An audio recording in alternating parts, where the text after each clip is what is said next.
гоё амжилттай ч явж үзлээ. Тэгээд нэг бас нэг жоохон алдаач үзлээ. Янз янзын юм үзээ явж байна. Бурхан чинь чамааг дийлж чадахгүй бэрхшээлийг чамд өгдөг юм лээ. Тэр үнэн баг тий. 1-2 хоногийн дотор бүх юм оронгороо иргээл. Нөгөө нэг хайрлж, халамжилж, сайхан үгээр ингэж одоо дэмждэг байсан үзэгчид сонсогчд нь баг хөвчлэн ихэнх хувь нь үзэн ядалт болж хуурхлаар маш хэцүү байсан.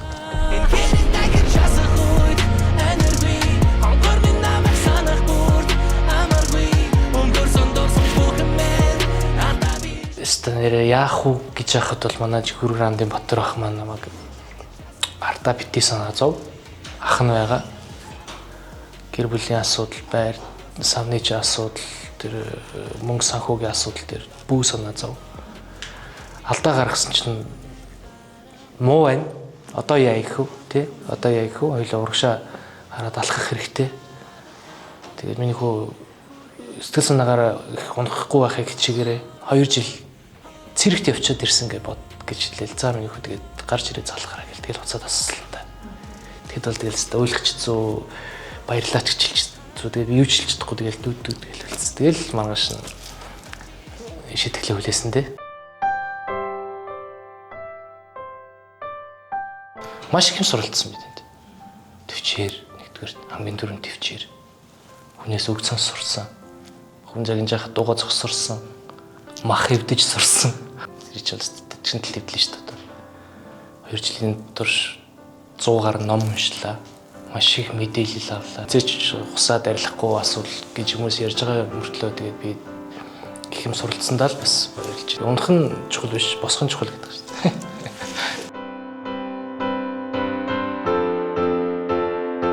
Европ руу ингээд гэрээнийх нь хариу нь хурж ирээд хамтарч ажиллая гэдэг сандлынх нь хариу хүлээж авахад яг давхар би ингээд амьдралын проблемтэй болцсон байсан. Тэгээд явуулах уу явуулахгүй гэдэг ийм 2 одоо асуулт гарч ийн л та тий. Одоо нөхөр нь би өөрөө алдсан байжээж би тэр хүнийг цолиосонд оруулаад тэр мөрөөдлөөс нь салгаж болохгүй. Тэгэхээр амьдралд ганцхан удаа тийм боломж гарах чинь болов тэр хүний хувьд тий. Надаас бусд нь бүгдээрээ ээж аав нь ах дүү нар нь их чинь манай ээж аав ойрдтойх нь бүгдээрээ юу болохгүй шүү дээ. Энд чинь одоо юу гэж хань ижил чинь ийм асуудалтай болчиход байгаа чи юугүй ганцхан яв гэж хэлсэн биесэн. Тэрэнд одоо баярлж бахархаж явдаг тэрнгээрээ хүч гаргаад хүнд хэцүү үед чи намайг хайж явж болохгүй шүү дээ гэж хэлэх боломж байсан ш надад. Би тэгж хэлээгүй. Яв. Би нэг даваал гарна. Амьдрал чинь тэр чигээрээ байнгын харахгүй байхгүй шүү дээ. Манай зовлтгүй үедээ чи мөрөөдлөө бол хайж болохгүй. Надаас болж миний буруу би хариуцлага үлээн. Харин чи яваад илүүгээ амжилттай өөрийнхөө мөрөөдөлд өрөх нь зүйтэй хариуцлаа яв гэдэг явуулсан.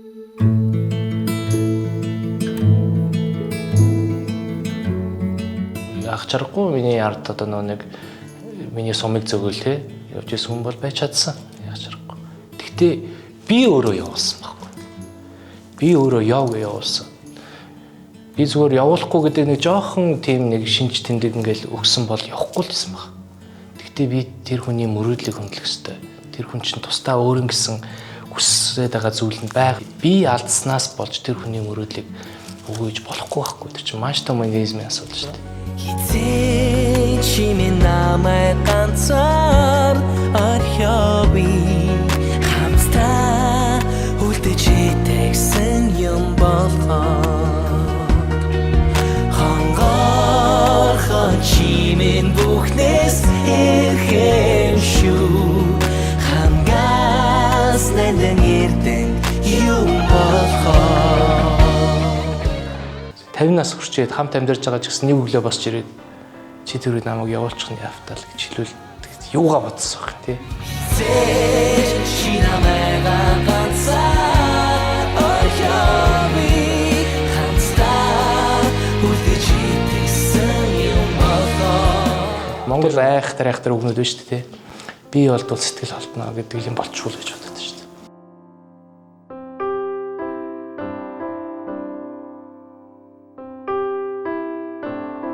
Маш олон жил сайхан амьдарсан, би бинийгээ хайрлсан. би одоо хүртэл ариун сүлэг хөндлөж явдаг. Намайг сайхан хүүхдийн эцэг болгож өгсөн.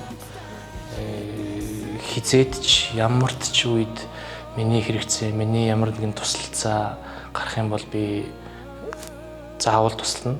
Тэ би тэр хүнд бол насаараа талархаж явна. Бид хоёр насаараа бие биентэйгээ холбоотой. Амьдрал ч өөрөө хэцүү шттэ, тэ? Болохгүй байгаа зүйлийг заавал болох гэдэг хэцүү. Тэгэхээр ерөнхийдөө бол ариун сүлтэй бол би байнгын л ад жаргал хамгийн сайн сайхныг л хүсэж явна. Тэгээд миний одоо хэрэгцээ гараад намайг түших хэрэгцээ гарах юм бол би тэгэл түшлэг нь болоод явна л гэж бодож байна.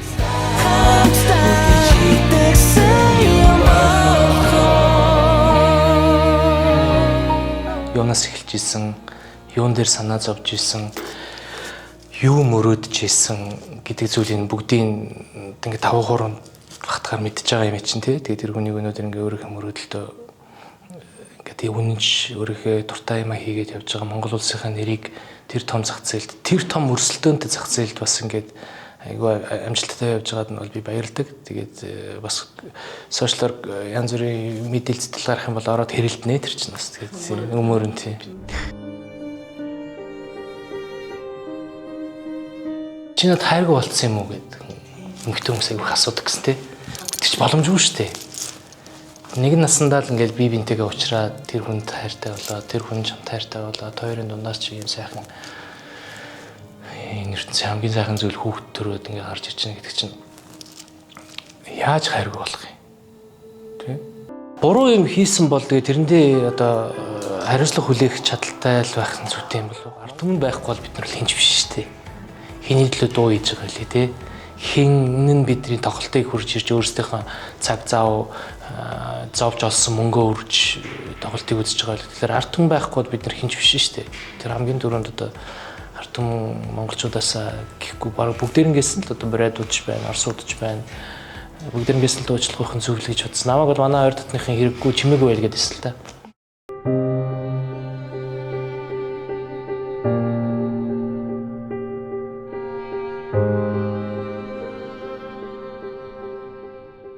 Том тайзан дээр бол гараагүй.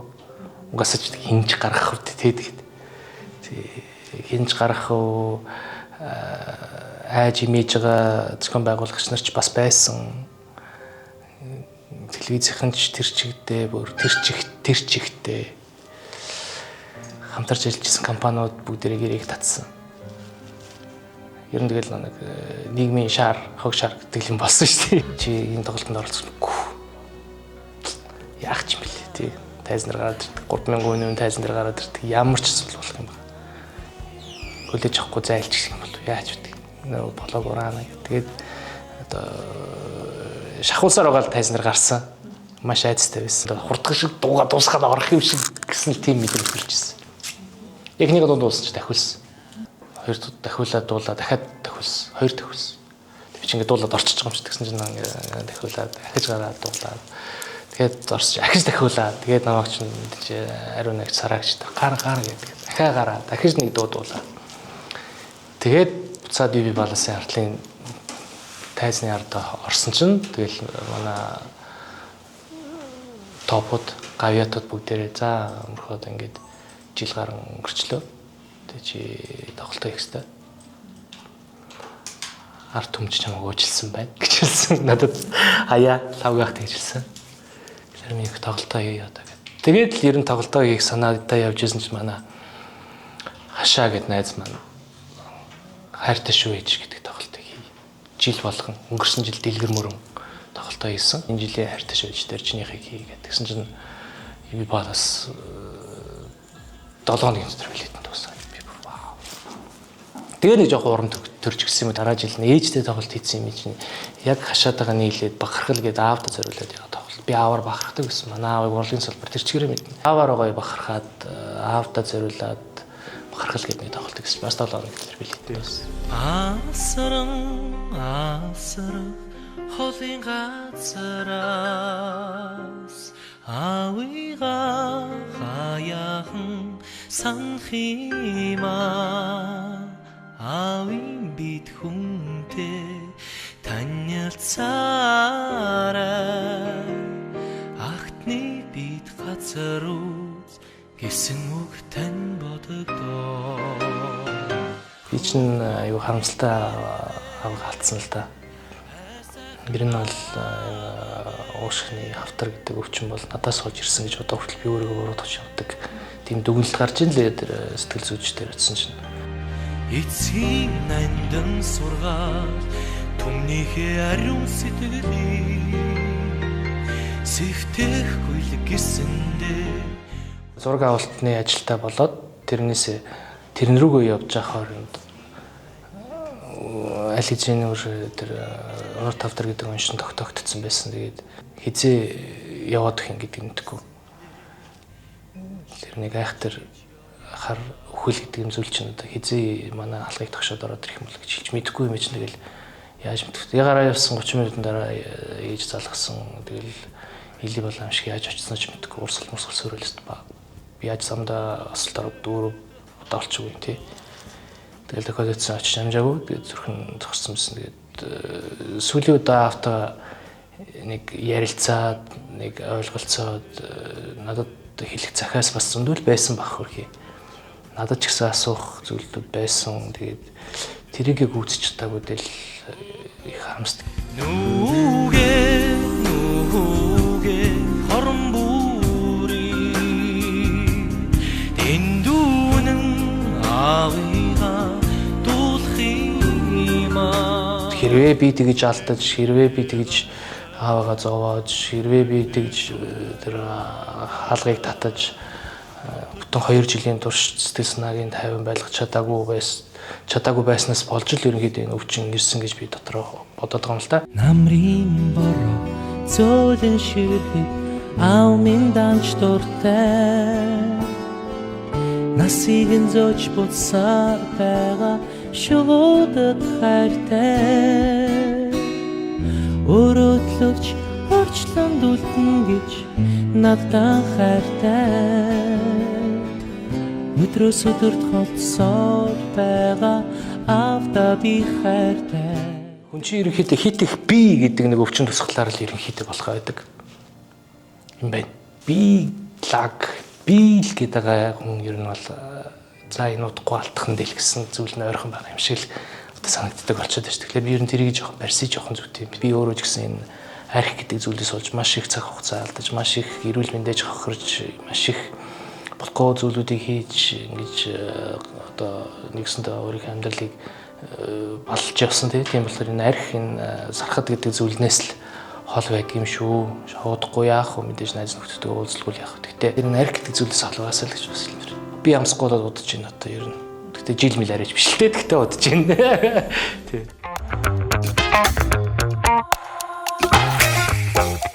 2006 оны народны артист тэмцээн бол миний хувьд маш их хадширгал авчирсан тийм мөч байдаг. Хүн төрлөختний хамгийн гол зорилго бол хүүхдүүдтэй болох тийм ингээ өргөжлүүлэх тийм. Тэгэхээр би ингээд 2015 онд аав болохдоо бүр төрсөн өдрөөр би ч өөрөө 7 сарын 1-нд төрсөн. Тэгээд хүү маань бас 7 сарын 1-нд 15 онд төрсөн. Тэгэхээр 15 оны 7 сарын 1-нд би бүр айгүй том амьдралынхаа бэлгийг авсан. Тийм болохоор ийм нэг хоёр гоё аз жаргалтай мөч байдаг.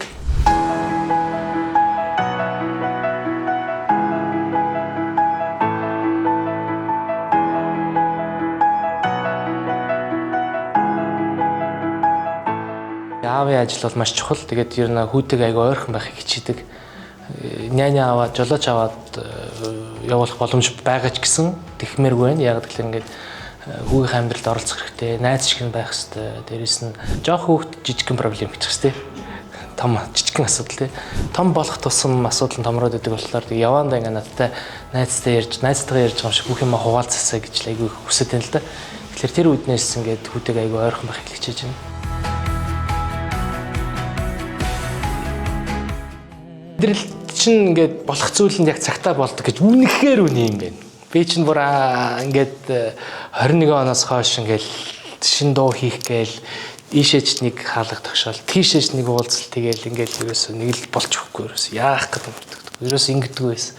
Шантрах зөвлөж бис болдгийм үү ерөөсөө тэгээл ингээд ерөөсөө нэг болж өгөхгүй байгаад гэсэн чинь нэг өдөр миний багын найз над руу залгаад одоо Монгол улсын шоу бизнес дотроо бол шилдэг продюсер гэдэг цолыг автсан Алагуй Егоров гэдэг мундаг залуу Монголд ирчлээ. Чи юу хийж яа дээр уулзъя.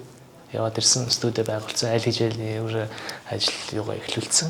Тэгээд одоо Алагуйтай нийлээд гой уран бүтээлүүд хийцэн байна. Тэгээд мөвждөд нийлээд Бессонница гэдэг гой дурсан. Хүмүүст аягүй гой хүрч байна. Сувтын аралгийн киноны саундтрекийг одоо энэ Ганбэйн баянатай дууллаа бас аягүй гой хүрлээ. Тэгээд гой зүйлүүд одоо хийцэн байна. Саяхан гөрөө ахтайгаа, гөрөө азрахтайгаа нийлээд мундаг гой нэг бас Монгол улсыгаа гой шүтсэн. Монголоороо би одоо манай гөрөө ах бахархдаг гойдог гэдэг байгаа шүү дээ. Би ингээд гадагшаа сайхан амьдралын төлөө ажил хийхээр ингээд явж байгаа монголчуудаа хичнээн тэгж явж байгаа ч гэсэн буцаад Монгол руугаа ирэх гоё тэр орон зайн үлдээсээ их оронч сэтгэл нь байгаасаа тэр нь бити алга болоосоо гэдэг үднээс одоо их орноо тийм их оронч одоо сэтгэлийг ингэж илүү гоё хөгжүүлж байгаа илүү гоё мэдрүүлэх тийм дуу одоо өөрөө газрахтаа нийлээд хийгээд явж байна. Тэгэхээр 2026 онд бол гоё уран бүтээлээ гаргана гэсэн бодолтой байна.